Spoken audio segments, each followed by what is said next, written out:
Excellencies, ladies and gentlemen, I am joining you from afar,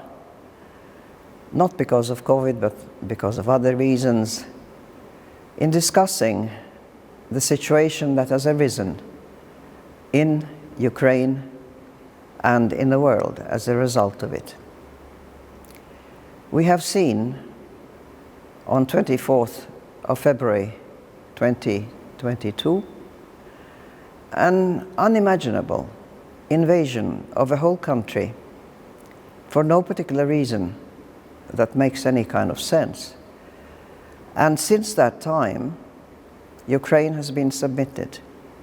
to a military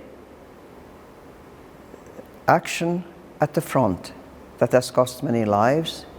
to a systematic destruction of its infrastructure, to a systematic destruction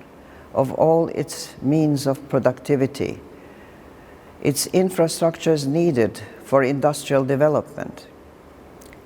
the fields that are so rich in their fruits and in their grains and in the produce that is needed across the world have been turned into fields of devastation and mines that threatened to explode at any moment. The food supply of the world has been endangered, and I'd like to particularly note here how important it is that international bodies such as the United Nations, but particularly influential countries such as Turkey and President Erdogan, with his efforts to ensure that at least some of the grain produced by the vast fertile fields of Ukraine could leave the country, bring its government and its people the necessary resources and income, and feed the people of those countries that otherwise would be starving. What we have seen in Ukraine is a breach of memoranda of agreement, whereby the Memorandum of Budapest a few days ago was its anniversary. Ukraine gave up a significant cache, you might say, of nuclear weapons, a significant way of defense when it ceded all its nuclear arms to the Russian Federation after the dissolution of the Soviet Union. It was given assurances by the Russian Federation and by Western allies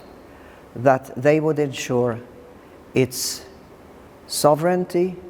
and territorial integrity. They have not been able to ensure it. Russia has broken all international treaties and international law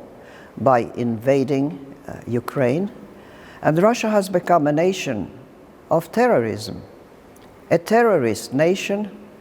that is committing crimes against humanity, not in the individual murders, rapes,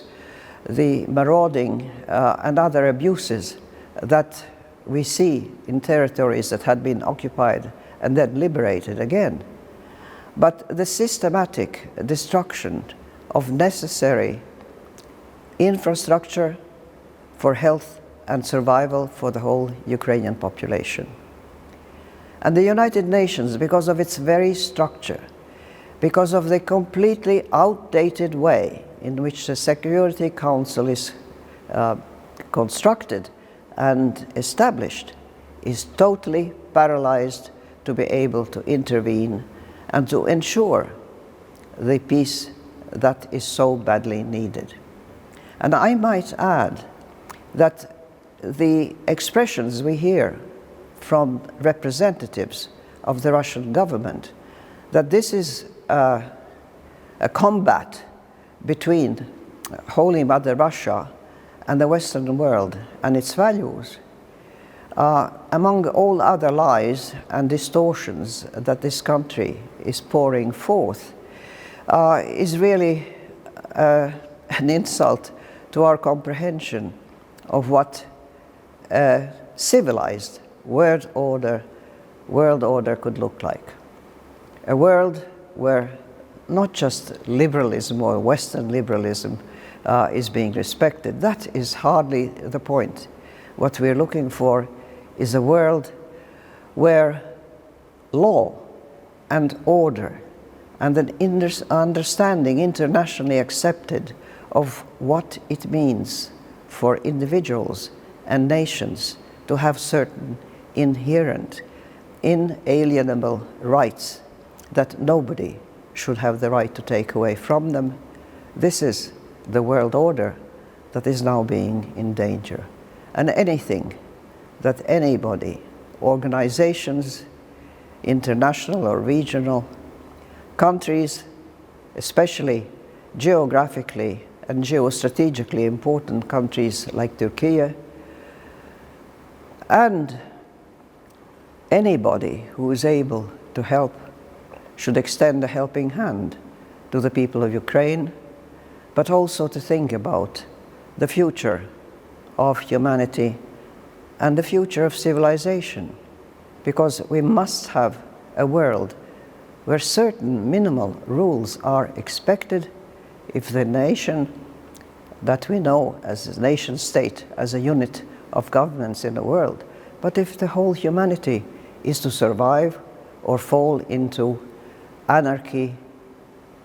rapine, and death. Thank you.